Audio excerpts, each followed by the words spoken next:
Hello everyone, we're here joined today by Michael Mishkin. You know him as August from Octopath Traveler Zero. You know him in the upcoming Beyblade. Marvelous! Oh my gosh, that's so cute. Michael, would you like to introduce yourself? Sure. Hey, everybody. Michael Mishkin, voice actor and other things. I didn't plan what to say about myself. I am primarily based in Chicago. I also spend a lot of time in Los Angeles. And I love games and I love being in games, and I'm excited to be here. Yay! And we love you in games. Oh, thank you. Absolutely, I was so entranced. We love you too, Sestinderkin. Oh, thank you. And yes, I've been really entranced with Gus and your performance as a Gus. I was just like, whoa, that's how I say marvelous. Thanks so much. Yeah, he was a real he was a blast to record.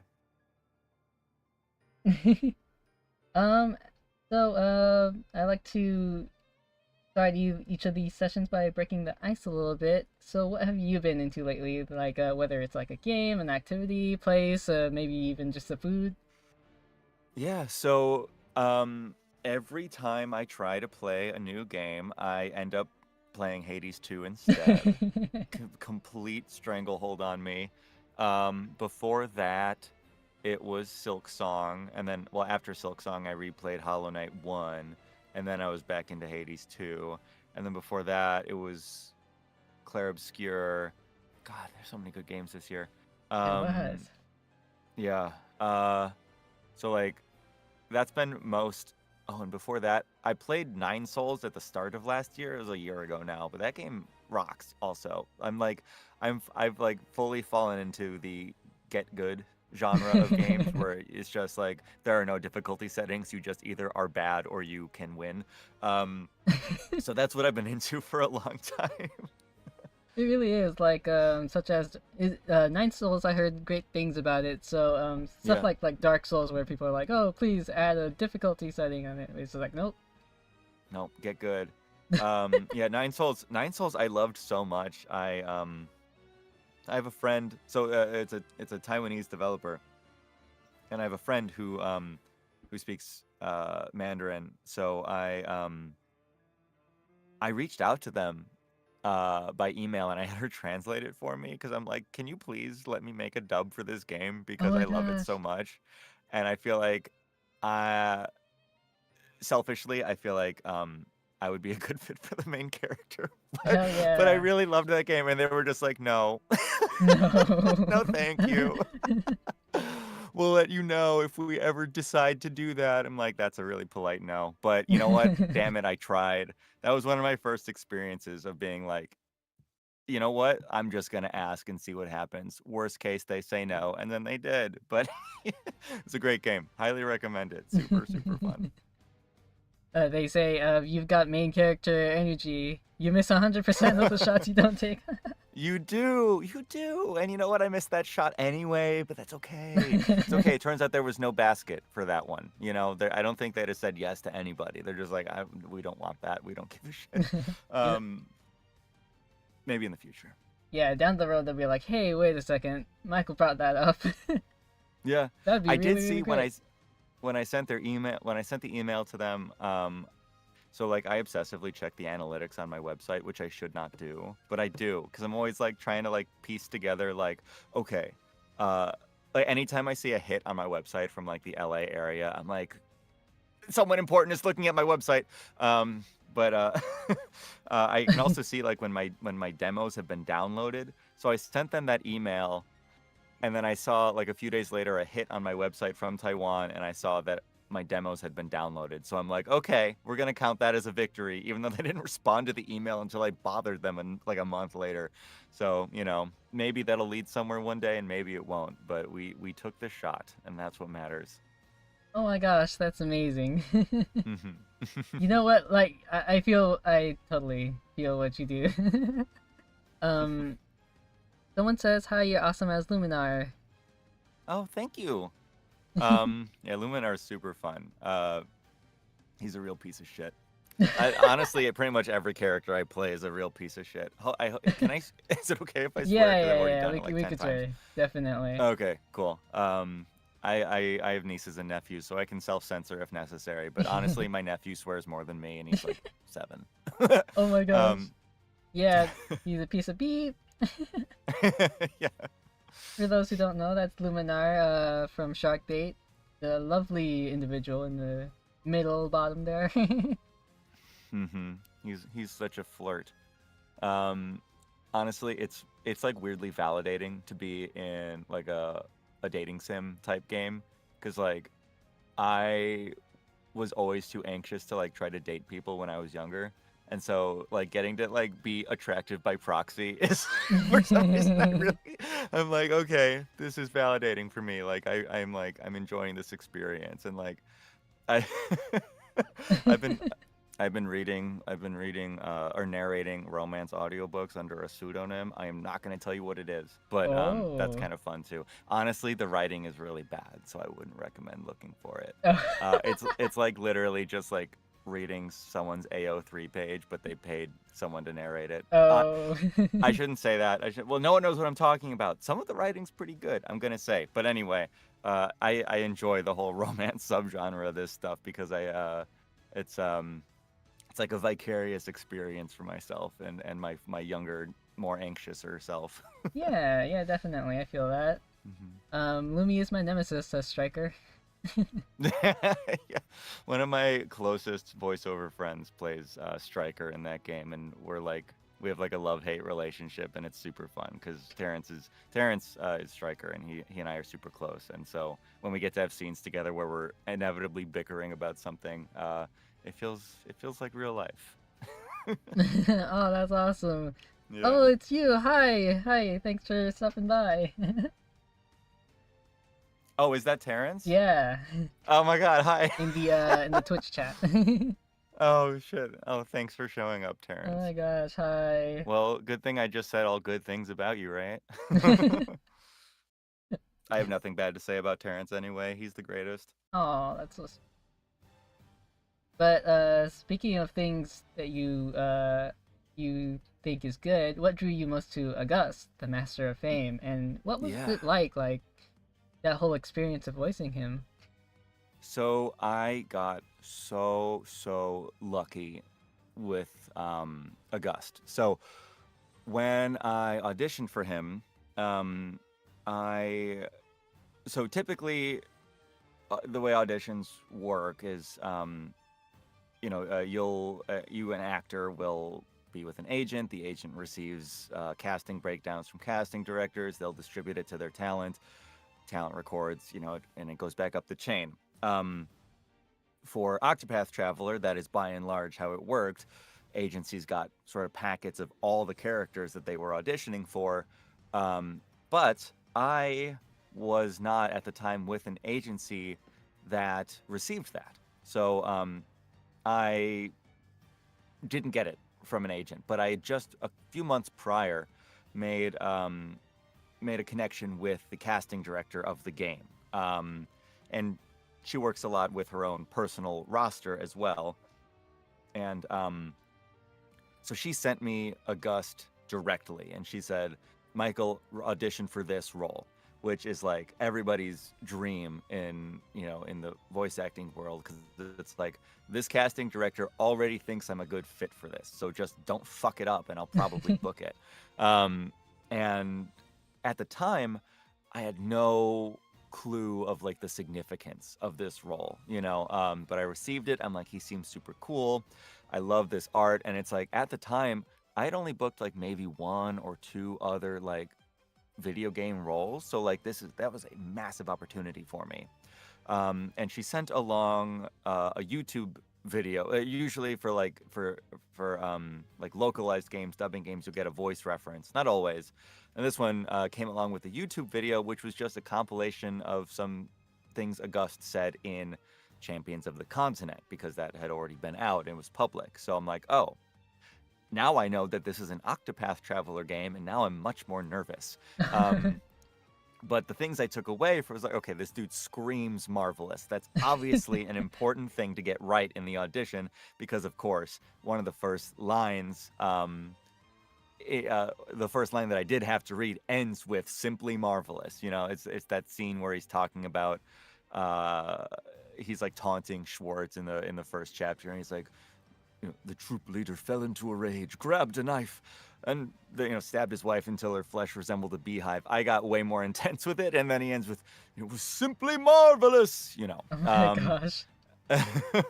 And I'm like, okay, I gotta fucking give that like 150%. And like I'm convinced that's like half the reason that it went to me. But so yeah, I got to audition exclusively for August.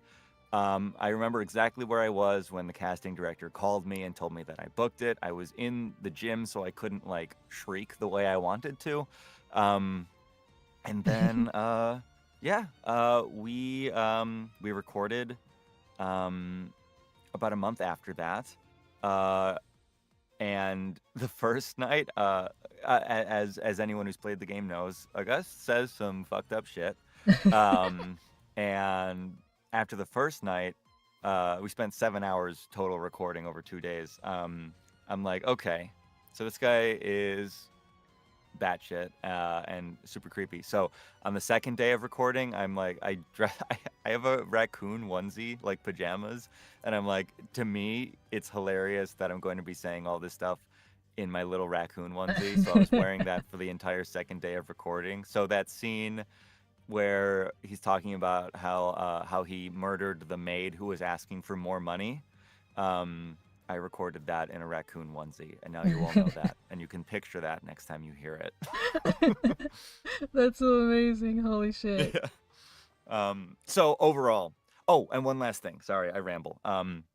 It was a super cool experience, incredibly fun, just incredibly like validating for me as a performer, and like nerve-wracking as well. But what I was extra scared about, like the more I like looked up the game, like Champions of the Continent afterwards, I was like, oh shit, like people like this character is like iconic to this game, and like everyone says marvelous all the time, and like even like the Twitter updates about the game are like marvelous Mondays. I'm like, oh my god, I hope people don't hate this. Like, because I'm like, gamers are mean, Redditors are mean, people online are generally mean. So I'm like, okay, they're going to have a very specific idea in their head about how this is going to sound. And if I don't sound that way, they're going to hate me. But luckily, generally, the feedback has been very positive, and I'm grateful for that because I was a little scared. Yeah, definitely. I saw a lot of positive feedback, like even through the initial trailer. They're like, "Oh, you really nailed the line and the voice," and I was just like, "Yeah." Well, yeah, that was a relief to see. Because naturally I can't keep myself away. Everyone says don't look at social media about your own performances. I'm like, I'm gonna ignore you. And one person on Reddit said, everyone sounds great, but the voice actor for August is fucking trash. Oh, what a I'm stinker. like, no, my feelings. But that was outweighed by a lot of positivity, so I've since moved on. I'm okay. Yay. Yeah, you were Yeah, so great yeah. at it. Thank Karen you. says it was meant for you. And also said Mhm. it was him that said that on Reddit. I gotta get off the internet, but I can't do it. Yeah, that's the other thing, like, cause it's really like, you find these connections like when you do go on like social media and stuff. So it's sort of Hmm. a double-edged thing because you like find really Yes. important people in Hmm. like I know I definitely have like by connecting Yeah. online. Yeah, and not just important people, but like people out there who have, like reached out to like express that they really enjoyed the role. I'm like, oh my God, thank you. You're literally like the greatest person in my life right now. Like, because it's very vulnerable to put this out there, you know? So to have people go out of their way to share their, positive experiences and to be complimentary, it means so much. And it's like, it's worth hanging out in the cesspool of social media just for the sake of that. Because like ultimately, at least for me, like performance is incredibly fun, but the most gratifying part of it is seeing how it has impacted people. And so I appreciate every time someone reaches out and shares that, because that's like half of the joy for me. So that's been really nice. Yeah, definitely. One of your things, it's kind of a spoilerish moment, but there's one part, it's just one line that it stands out like a sticks out like a thumb, because like it's a certain reading, a certain tone that Augustus once and never again. Um, where he's super serious about something, he's like in a begging and urging tone towards the main character, and to me that still stands out in this like over 90-hour game.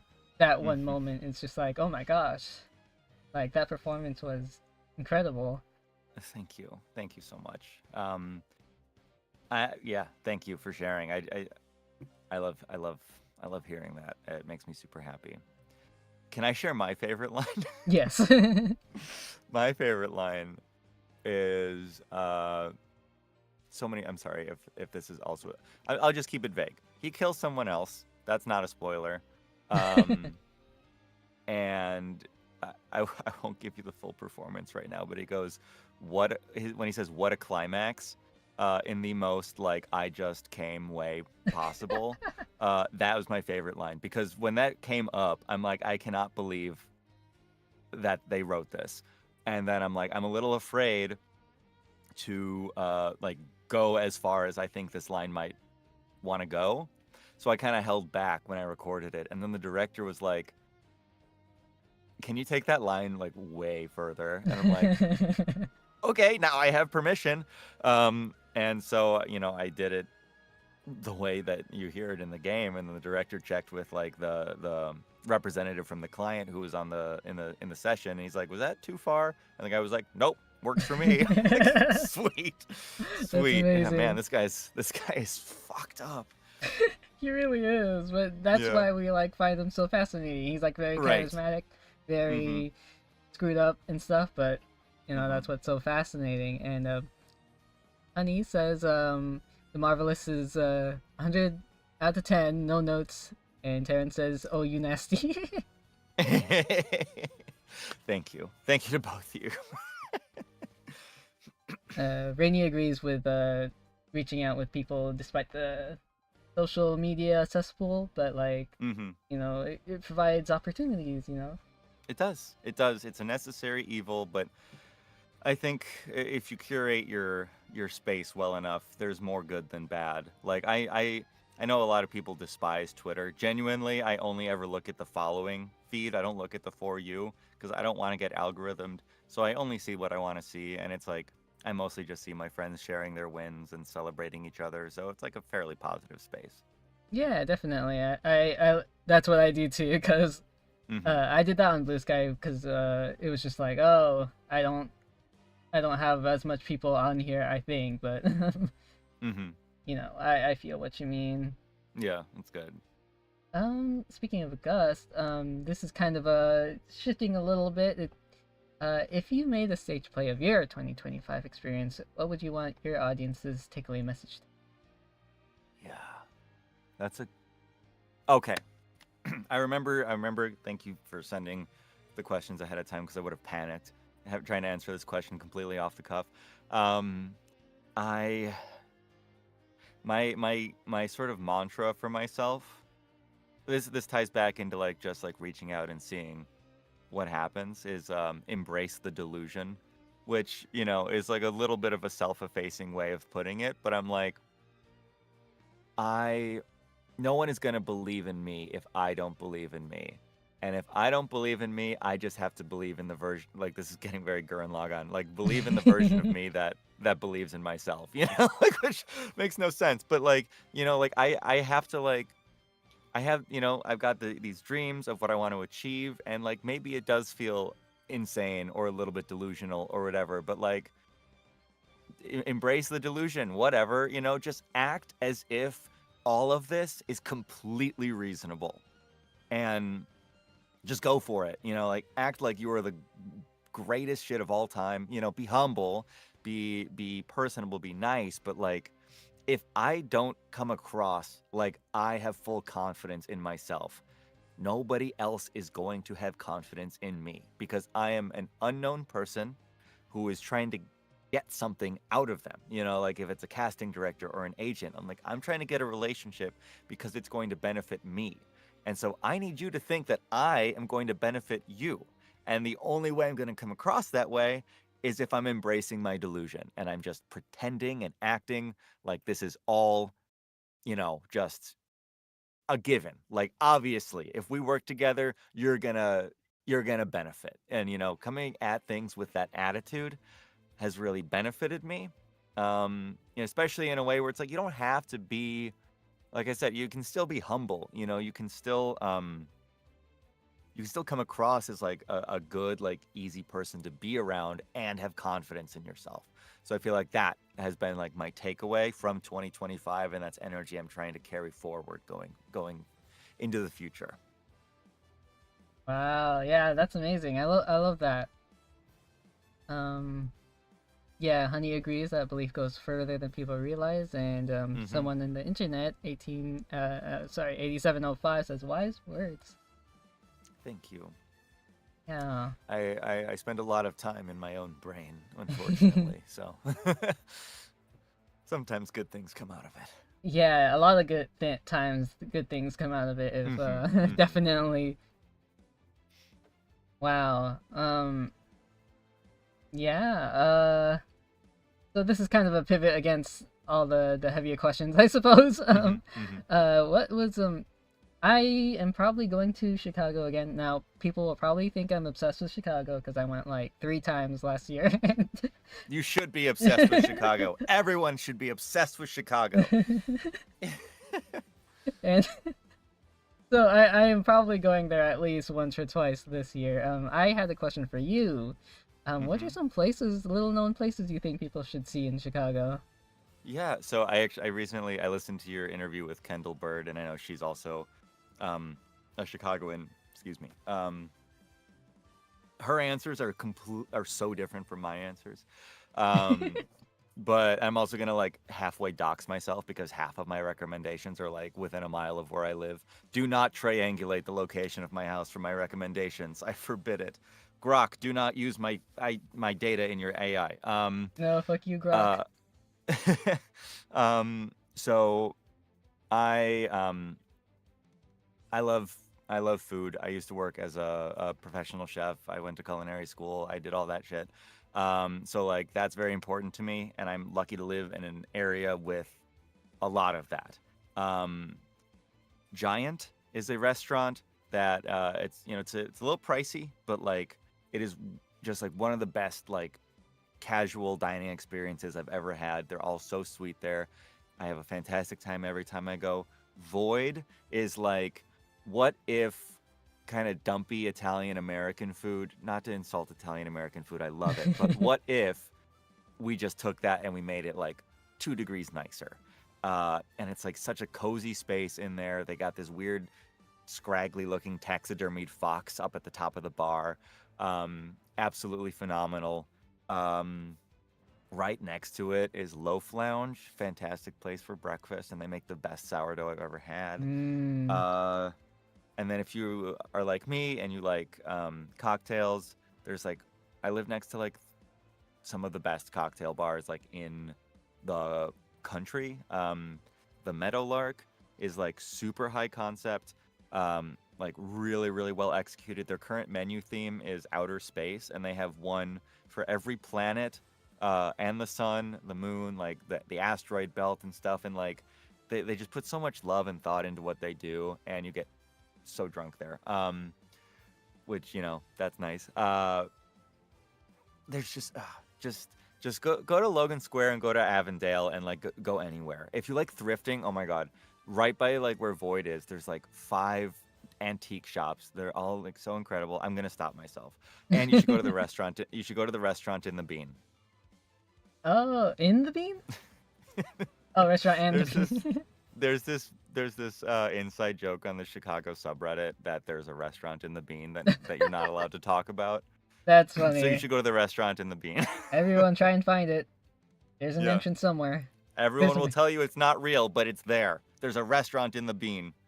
Honey says there's a man growing in the bean. Everyone loved your answers, especially the space themed bar. It's so cool. It's so cool. Oh my god, I love it. So I saw you did a lot of improv. Before I ask the improv question, have hmm you done like stage performances and stuff like that?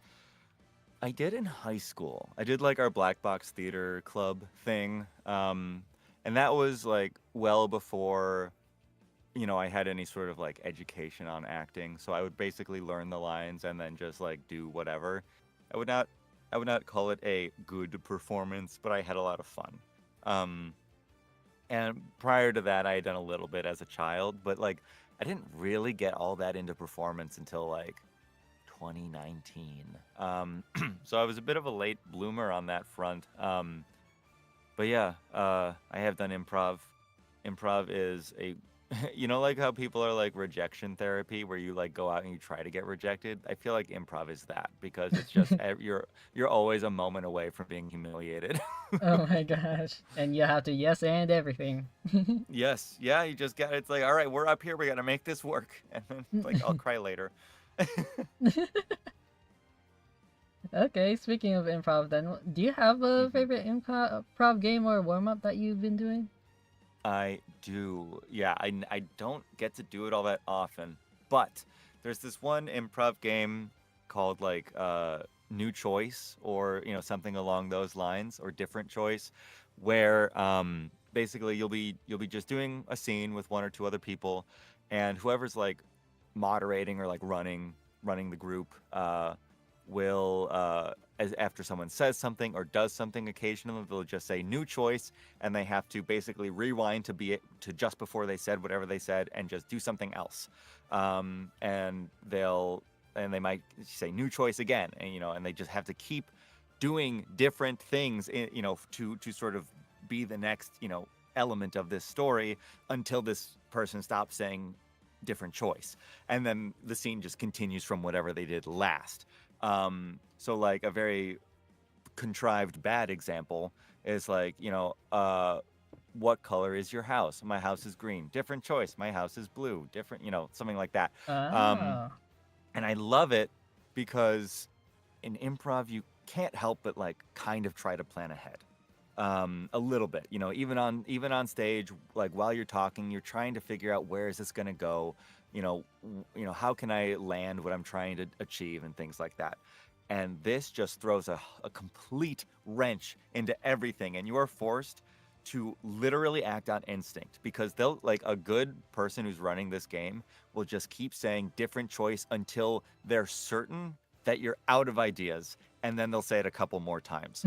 And and what results from that is so funny and so off the cuff. And because you've just got to say something, you can't freeze. Like, you literally are just practicing pulling things completely top of mind. Like, you are saying them before you even know what they are. And so much comedy comes out of that. And it's such a fantastic way to work your improvisational muscles. And no other improv game I've played is quite that good at that. It's really hard and really scary, but it's also really fun. That's interesting. I love that. I definitely want to try that sometime. Mm-hmm. Mm-hmm. That reminds me, there was a game we've been trying to play before called Guilty as Sock. Have you heard of that one? No, I haven't. Okay, so it's a game on Steam where what people didn't know, a lot of people didn't know that it's like less mechanic thing and more about improv game. So like basically the whole oops. Sorry. The whole premise is that you are a judge, and someone else can play as the attorney, the defense attorney, and Mm-hmm. the whole Phoenix Wright kind of thing. Phoenix Wright made up Yeah, the yeah. court system, and everyone plays one of those roles, and so what you do is you try to tell them why you're innocent, and the other tells you why, brings up evidence of why you're guilty and stuff like Mm-hmm. that. So That sounds like yeah, a lot of fun. that was interesting to me to see that it was an improv game. I was like, whoa. Yeah, improv is like I mean, I know people shit on improv because often it is bad. It's really hard. Yeah. Improv benefits the improvisers more than anybody else most of the time, but it is I think it's one of those things that's worth doing for anybody. Even if you don't go anywhere with it. You know, like I never wanted to be in an improv troupe, but I took improv classes and I performed improv for a while because it's a good skill to have both in and outside of acting in general, I think. Yeah, definitely. And it's fun. It's fun. It's fun if you let yourself relax and just like sort of surrender to the absurdity of it. And I think that is a skill in and of itself. Is just like letting go and embracing it. Yeah, it feels like really stretching out your acting muscles. Yeah, yeah, definitely. Let's see here. You brought up that you've worked in the culinary places for a bit. Has there ever been a Hmm. dish that you thought you wouldn't like, but then you ended up loving? That's a good question. I try to be like pretty open-minded. Okay, here's one. Here's one that it's like a half answer. Cause like I wouldn't say I loved it by any means, but I liked it a lot more than I thought I would. So, um, recently I visited Japan, which was incredible. Oh my God. Oh, that's And cool. I have a friend living in Kyoto right now, and he's been there for about a year, and he loves it. And he always takes people who visit to this place that serves horumon, which is um, like offal, you know, like OFFAL, like sort of just like the the less desirable discard parts of an animal, and it's all pork. So it's like they serve like pork liver and tongue and stomach and intestine and all this stuff. That's like so contrary, I think, to a typical Western palate. So I'm like, okay, a lot of this is new to me. I'm a little nervous. Um, but, you know, it's like, it's a popular thing there. You know, I appreciate any effort that goes to reducing waste, especially when it comes to like butchery and things like that. Um, and I gotta say, pig heart, really good. Pig liver, really good. Pig tongue, okay. Pig small intestine, way better than I thought it was gonna be. Uh, Whoa. yeah, it was like really, really fatty. It was like I thought it was gonna be like chewy and like, you know, like more like in the direction of tripe, but it was like it felt like you were just letting pig butter dissolve in your mouth, and it was like incredibly rich, and it was a little overwhelming, but it was good, you know. Pig stomach, inedible. Cannot do that. I'm sorry. That's where I had to draw the line because you can't chew through it. Like it's like you're basically chewing on meat gum until you decide to swallow it whole. And that Oh. almost made me gag. I'm sorry. This is not a diss on that or anyone who likes it. That was where I had to draw the line. But overall, it was a good meal and I was happy to have pushed myself. Yeah, yeah, that's definitely good to broaden your horizons. Mhm. Kind of related to that, is there something you really like making? Yes. I cook a lot at home. I recently bought, this is my most absurd purchase of 2025, but I bought a pasta extruder. So like, Oh. you know, like instead of like rolling out the pasta and cutting it by hand and stuff, like this lets you make like shapes. So I can make rigatoni at home. I can make some other stuff. And that's a favorite. I mean, I love pasta. I would eat pasta like Mm. plain. Yeah. Um, but outside of that, I um, I really like paneer makhani, or it's basically like butter chicken, but I use paneer instead of chicken. And I buy like all like whole spices, and I toast them and I grind them myself. And you know, I just make this super rich, super flavorful like gravy curry thing, and it's like, and I make naan from scratch, and I cook it on like a flat top griddle, and like, oh my god, that's like my favorite meal, and I haven't made it in a long time, so I need to do that. Oh my gosh, that sounds delicious. Honey says shapes. Pasta shapes. Oh yeah, I love pasta shapes. And this, it's a good thing that the bronze dies for this pasta extruder are so expensive because otherwise I would have like 50 different pasta shapes, I had to keep it limited to like 4, and it was well worth it. Um, but yeah, it's awesome. There's nothing like fresh pasta. It's so good. Oh my god, I love Mm, eating. I'm such a pig. me too. That's why I usually whenever I am about to visit a new place, I'm just like, does anyone know any local restaurants that are great? hmm Yeah. Next time you come to Chicago, let me remind you of my way too long list of places to try. And you'll have to let me know if you hit on any of those. Yeah, definitely. I've been writing down the places to check out Oh, because nice, nice. going sometime in the latter part of the year. Okay, let's see here. What's your favorite pasta? Either pasta shape or actual dish. That's on. That's a really hard question to answer, honestly. I love pasta shapes. Um, I have to. Ugh, man. Okay, okay.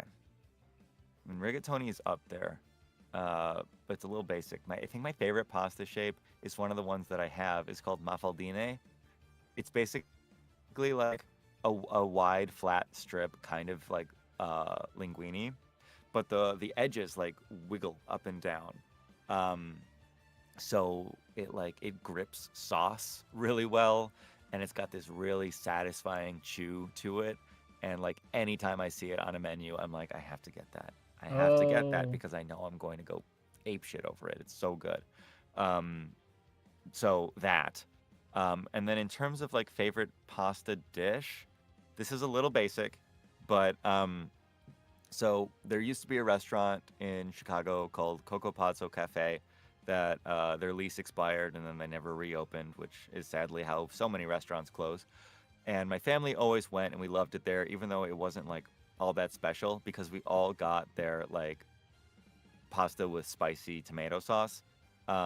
And after they closed, I did my best to recreate the sauce as close as I could from memory. Um, and at least for our purposes, it is very close and it scratches that itch.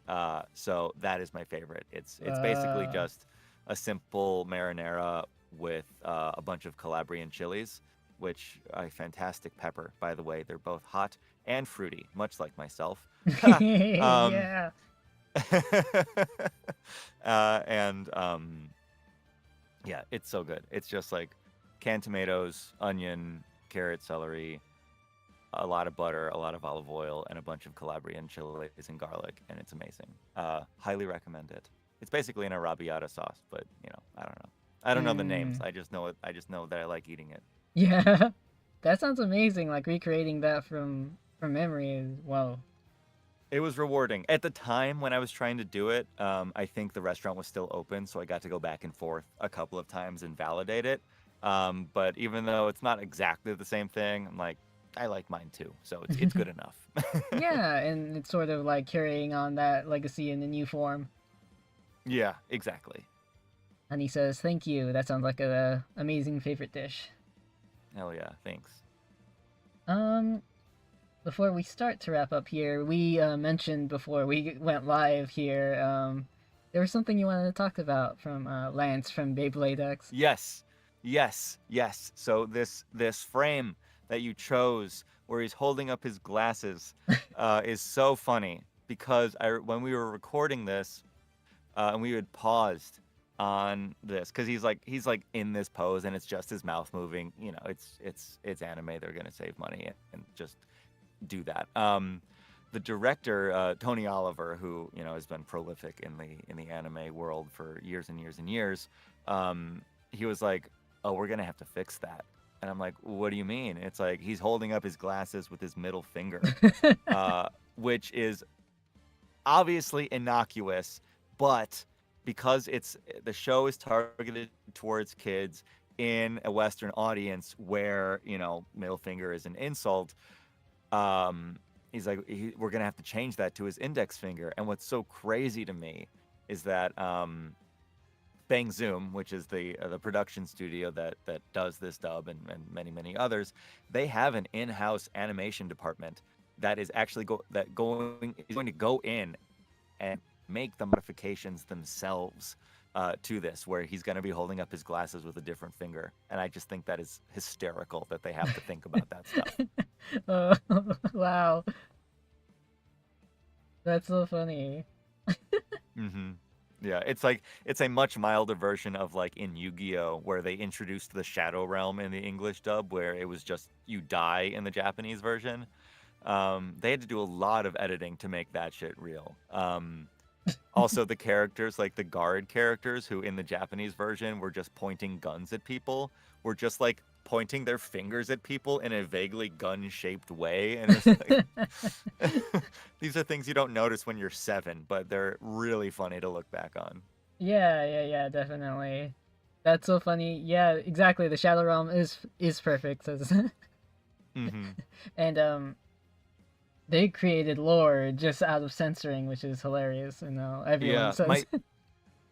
my favorite example of that is like in towards the beginning of the season of, or like the arc where they're doing like the Battle City tournament or whatever the hell, where they're like all walking around, not Tokyo, and they're like doing Yu-Gi-Oh battles, in the middle of the street. And there's this one duel where like Yugi, I think, and Joey are like shackled in Oh. like circles slowly moving towards them, and they're like, if these glowing circles touch you, you go to the Shadow Realm. And in the Japanese version, they're just buzz saws that are gonna cut their legs off. Like, what? Oh my gosh. Like, which makes way more sense, because it's like, why are these suddenly these magic Shadow Realm discs in universe and never show up again? And it's because that's like they're just like, how the fuck are we gonna censor this? That's what they came up with. It's so funny. That's so funny. Oh my gosh. Yeah, for the longest time, I didn't know how violent Yu-Gi-Oh was until like way later. Mm-hmm. Exactly. Oh my gosh. All right. This is the final one I got for you. Is there anything you'd like to shout out for yourself? Anything you're into, and anything in general? I am going to use this opportunity to say, let me play more protagonists. I only play villains, and it's fun, and I love villains. But you know who gets way more screen time? Are the good guys. I want to be a good guy. Anyone who's listening who can make me a good guy, I swear I'm nice. That is the main thing. Otherwise, let's see. Shout out Terrence for being the most supportive and nicest person. I don't know if you're still here in the audience, but he was at least here earlier, and he Yeah, rocks. he's still here. Oh my God, Terrence, you're the best. I'm shouting you out. Shout out to Chicago. Don't forget about us. It's cold here, but come in the summer. It's great. I love it. I love it so much. Shout out my cats. I have 3. Felix, Evie, and Soup. Soup is very stupid. The name is appropriate. Aww. That's it. Yeah, thank you so much for having me. This was super super fun. Yeah, I'm glad you had fun. I had tons of fun. People are saying they'd love to see you as a protagonist. Thank you. What's so Thank you. what's so funny is like I listened to your reels, and most of them were like protag energy, and then everyone's like, I you know know. what? I know. How about you be the bad guy, actually? Yeah. And I gotta say, I have a very exciting role coming up that should be coming out in the first half of this year. Also a villain. It's okay. Just like six of my past roles, villains. It's fine. It's cool. Villains are iconic. Villains are fun. But yeah, I want to be. It's gonna happen. I'm manifesting it for this year. We're gonna be a good guy. Yeah, definitely. I hope the casting director thinks of you if they are making an Octopath Traveler 3, and Me too. please be one of Yeah. the 8. Let me be a playable character. I'm desperate. I just want to shout attack moves. I mean, I know Oh August yeah. has some attack moves in Octopath Zero, but I never get to hear them because whenever people post videos of their fight, they they just interrupt all of his attacks before he can Yeah, do or them. they're like in their super speed version of the fight and stuff like Yeah, that. I'm like, oh, let me hear myself. I I don't think ever get to do combat efforts. Yeah, I was about to ask just a quick question. Did you do Hmm. a lot of effort sound as a gust? No, hardly. I mean, I honestly 0. The closest I got was like attack callouts, but like there were no like grunt efforts or anything in that Interesting. game. Yeah, a funny thing about me with efforts, if I do them before warming up, I get hiccups. 'Cause like 'cause it's a lot of like making your diaphragm like move very quickly, and that triggers hiccups in me, which is a good thing to know. It has not happened in a session yet. But yeah, August had we spent maybe 15 minutes recording all of his battle callouts, and half of that was doing it a second time because when let me be vague when he comes back later for, a brief moment in a second version of this fight, he sounds a little bit different. So we did all of them a second time sounding a little bit different. Yeah, yeah, yeah. And I that was think I it. know what you're That was talking it. about. Yeah. Yeah, cool. That's so awesome. I'm glad that how to say the earlier people got to come back later in a significant way. Yeah, yeah, that was really cool. Like getting to see how, because like, we're just doing it back to back to back. So like seeing how it all came together in the game, I'm like, oh, that's cool. All right. So thank you so much for spending your time to do this. It really means so much, and I hope that you have many many more roles, especially in Octopath, and especially as protagonists in everything. Thank you so much. Thank you. Thank you. This has been a blast. Thank you so much for reaching out. And thanks to everyone who came to listen. Um, you all are the best. Shout out all of you. Woohoo! All right. Thank you so much, everyone. We'll see you next time. Protag Michigan 2026. Bye bye. Bye.